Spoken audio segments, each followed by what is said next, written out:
Hello everyone and welcome to this video. In this video we will be discussing the question Shafina and swaps which appeared in CodeChef July long challenge. So let me explain you what the problem statement is. In this we are given two array a1 till an and b1 till bn, and we have to make this array identical. And by identical we mean that if we sort each array a and b in descending order, then a of I should be equal to b of I. That means ith element of a should be equal to ith element of b. And how we can do that? To do that we can swap any element of array a of I, with any element of array b of j. We can swap both at a cost of minimum of a of I and b of j. The cost of, so we have to make these two arrays identical by performing swaps, and the overall cost we get after making the arrays identical needs to be minimum. We have to output this minimum cost. Now let me explain you what actually we need to do with the example of a test case. Now let us suppose we have an, let me erase this. Let me explain you what we need to do with the help of an example. Okay, so suppose we have an array a is equal to 2 4 2 4, and an array b is equal to 3 1 3 1. Okay, now we see that in array a element 1 and 3 are not present, and in array b element 2 and 4 are not present, so these arrays are not identical. If we arrange them in descending order, then we don't get a of I is equal to b of I. So how we can do this? We can perform swaps with this. Suppose like 2 is not present in b and 3 is not present in a, so we can swap these two elements. So a becomes 3 and b becomes 2, and the cost of this swapping would be minimum of 3 and 2, which would be 2, plus, now we see 4 is not present in b and 1 is not present in a, so we can swap these two elements. So a would become 1 and this element of b would become 4.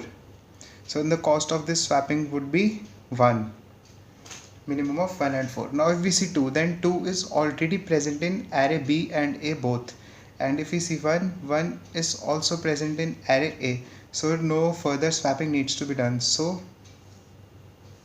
these are our final arrays. These are final arrays, no more swapping needs to be done. Okay,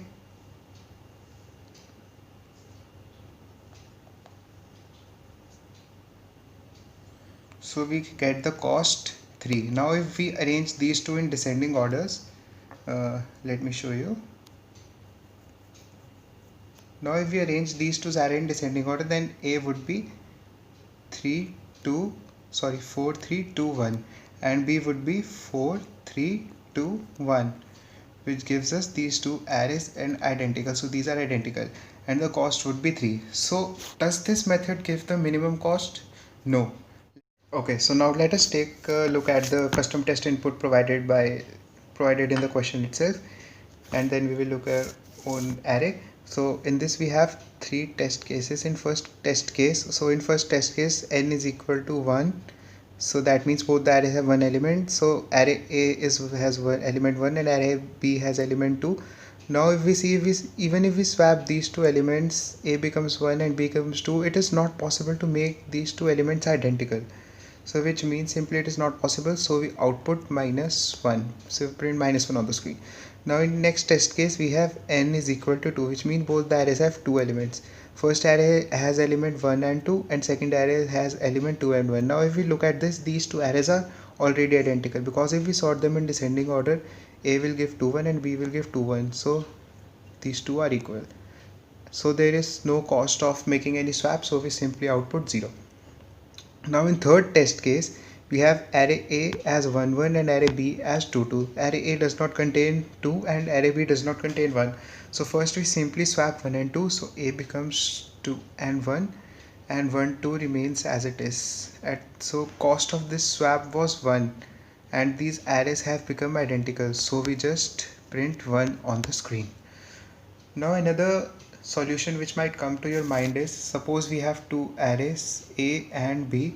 If we sort A in ascending order, 2 2 4 5, 2 2 4 4 5 5 7 7, and we sort array B in descending order, which would give 8 8 3 3 3 3 1 1, and now we perform the swaps, then we might get the minimum cost.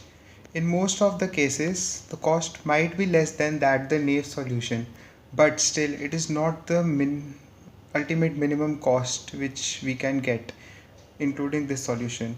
Why this is not the minimum cost? Now let's see with the help of few observations. Now first I already told you. So for first observation we have, if for any valid I, if frequency of element is odd, then there is no way to distribute I between two arrays, so answer is 1. Suppose for example in an array we have 2 3 3 3 1, and another array we have 5 4 4 5 4. So in this 3 repeats 3 times. So there is no way in which we can make these two arrays identical, so we simply output -1, because frequency of 3 is 3 is coming 3 times. So we just simply output -1 because it's not possible to make these arrays equal. Now if we want to swap A I and Bj, then there are two ways to do that. First, we can directly swap A of I with B of j at the cost of minimum of the both elements, or we can find the minimum element from the array and find the minimum of A of I, B of j, and 2 times minimum element. We can find the minimum of A of I, B of j, and 2 times the minimum element of both the arrays. This will give us the ultimate least cost we require. So let us see how. Suppose we have the same example in which we have array A and array B. Okay. So now what we do is we make new arrays A and B, in which array A has, for each element occurring twice in array A, it occurs only once in new array A. I will repeat once again. For every element occurring twice in array A, it will appear only once in new array A, and same goes for array B. So in new array we see 2 is occurring 2 times, so we have 1 2 done. Now we see 4 is occurring 2 times, so second element becomes 4. We also see 5 is also occurring 2 times, so next element becomes 5. 7 is also occurring 2 times, so next element becomes 7. So this is our new array A. We do the same for B. Now in B, 1 is occurring 2 times, so we have 1. Now we see 3 is occurring 4 times, that means 2 times in pairs of 2. So we take 2 3 and write it as 3 as it is, and then we take another 2 3s and write it as it is 3. Now we see 8 is also occurring 2 times, so the next element becomes 8. Now if we take A as it is, 2 4 5 7, and sort B in descending order, 8 3 3 1, and now if we perform the swaps, this will give us the minimum value. Let's see how. Now if we swap 2 and 8, now if we see the minimum element is 1. Minimum is 1. So to find the cost, we need to find the minimum of A of I, B of j, and twice the minimum element, which gives 2. 2 into 1 is 2. So when we swap 2 and 8, the cost would be minimum of 2, 8 and 2, which is 2. Cost is equal to 2, plus now it would be minimum of 4, 3 and 2, which is 2. Next would be minimum of 5, 3 and 2, which would be again 2. Next would be minimum of 7, 1 and 2, which would give us as 1, because 1 is the minimum, which would give us as the total cost as 7.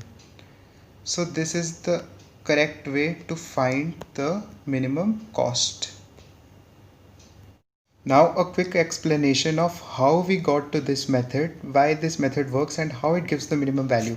Now after making the new arrays A and B, let me copy its value down 2 4 5 7 4 5 7 and 1 3 3 8 1 3 3 8. So after making these two arrays above method, what we are doing is just that we are finding the minimum element. Let's suppose it's x minimum of both of these two arrays, and what we are doing is we are first exchanging a of I with x, and then we are exchanging b of I with x. So automatically x returns to its original position, and now we can find the minimum out of these three values, a of I, b of I and 2 times x. For example, suppose here 1 is the least element, and if we want to swap 4 and 3, first we swap 4 and 1 at a cost of 1, plus then 1 comes here and 4 comes here, and after that we swap the element 1 and 3. So 3 comes here and 1 comes here at a cost of 1, which gives us just the total cost of 2, and we have swapped the element successfully, and 1 is at its position only, that is, it is in the array B only. So this is how we get to this method of minimum of a of I, b of j and 2 times the minimum element.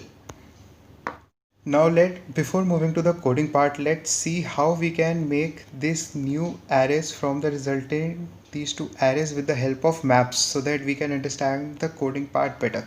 So here I have these two arrays from which we made the resulting array A and B. Now to make the new arrays, we will make use of class map present in C++ STL. Okay, so basically in map we store the numbers and their frequencies. Now to make two arrays, we store the frequencies of array A as positive numbers and frequency of array B as negative numbers, so that we can differentiate which element belong to A and B, and we can use one map only. Otherwise we will need to use two maps, but here we will be using one map only, and to identify which element belongs to A and B, we will be using frequency in positive and in negative. Okay, so now what the code does is basically it counts the frequencies of elements of array A as positive. So basically the map will contain frequency of element 2 as 2. For A it will contain frequency of element 2 as 2, frequency of element 4 as 2, frequency of element 5 as 2, as these two all are occurring 2 times, and frequency of element 7 2 times. For the array B, it will contain frequency of element 1, it occurs 2 times, so it will contain the frequency of element 1 as -2, frequency of element 3 as -4 because it occurs 4 times, and frequency of element 8 as -2 because it occurs 2 times. Okay, so now after it has the frequencies, what our code does is it takes the frequencies of the element in a variable x is equal to frequency of element, which is I dot second, and it checks if x is, and it checks for if x is greater than 0. If x is greater than 0, then what it does is, if x is greater than 0, that means element belongs to A. What basically it does is it divides itself by 2, so that every element occurring 2 times occurs only once in the resulting array, as I told you, and it uses a while condition, while x minus minus, we push back in A dot push back I dot first, which means the first element. So how this works is that, for example, we have 4.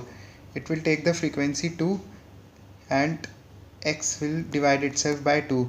So if x was 2, then x will become 1, and until while loop it will be 1 minus minus, while 1 minus minus, which will be true, a dot pushback, 4 will be pushed back into the array and value of x will become 0. So while loop will not be entered, and in resulting array we will get 4 as the element.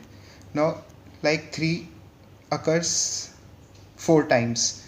So in the loop for if x is less than 0, that is for the bth array, what it will do, it occurs 2 times. So first x will become 4 by 2, that is 2, and in x while condition it will check for while x minus minus, which means 2 minus minus. So first it will first push 1 4 in the element and x will become 1, then it will push another 4 in the array, then x will become 0. So we will get 2 4 when it occurs 4 times in the resulting array. Sorry, 2 3s. 3 was occurring 4 times. So 2 3s in the resulting array. This is, hope that this part is clear. Now let's take a look at the code of this question and understand its working. So in this code I have declared the main basic header files bit/standard c++.h, and I have defined ll for long integer, which is quite clear. This is the loop for running the test cases. Here I have declared a variable n to input the size of the array, and I have also declared two vectors a and b. Now let me make it clear, it's not necessary in the starting to input the values in the vector a and b. We can directly find their frequencies. These vectors a and b will be used later in the question, as I told you earlier, to store the new arrays which contains the new elements which I explained earlier. Okay, so I have also declared a map m to store the frequencies of the elements, and an integer x just for the input purpose. Okay, so now here map m to store the frequencies of a and b. So now what here we do is, here we are storing the frequencies of a in as positive numbers, and in this loop we are storing the frequencies of b as negative numbers, so that we can differentiate, and we in one map only, and we don't need to use two maps for this purpose, for making two arrays out of a and b. Okay, so now next we use bool function just for the case of printing -1. When we have a frequency as odd, it can record that and we can just print -1, because even if we get even one frequency as odd, then it's not possible to make the new array and we can just output -1. Okay, and here we have an long integer small, which stores the smallest value of both arrays a and b. It stores the ultimate smallest value of both arrays and a and b by this comparison inside the map. I think this step is quite clear, in which small is storing the minimum value of small, and j dot first means first element of every map, which means the first element of every array, and it stores the minimum element. Okay, then we have declared x is equal to abstract of j dot second. J dot second means frequency of the element we are currently iterating on. Abstract returns the positive value. So okay, so this is basic thing. I think it's clear. So now, as I explained earlier, here we check if x mod 2 flag is equal to 2. This is just for the case if any frequency becomes odd, then using this if loop we can directly output -1 on the screen and the code directly ends. But if all frequencies are even, then we won't need this thing and the code will continue as it is. Okay, so again we declare x as the frequency of the element to avoid any disqualified value or any garbage value which might come from here. Okay, so basically in this loop, if here we are checking for if x is greater than 0, which means for all the elements which need to be which belong to the array a. So here we divide x itself by 2. So for the purpose of every pair which is in the main array, every element which is occurring 2 times comes only 1 time in the resulting array. So this is for that purpose for a. Similarly this, and we and finally we print for every element that occurs 2 times in the main array, we push one of that element in the new array j dot first, which means the element itself, not the frequency. Similarly, this loop does the same thing for array b. As for array b, we store the frequencies in negative, so it checks x is greater than less than 0, which means the frequencies belong to element b, and it does the same thing. So now, as I told you, this function, if any of the frequency was odd, then these functions come into place and it just outputs -1, and our code is done. Now what we done is, as you know, the basic functioning of map stores both the elements a and b in sorted ascending order.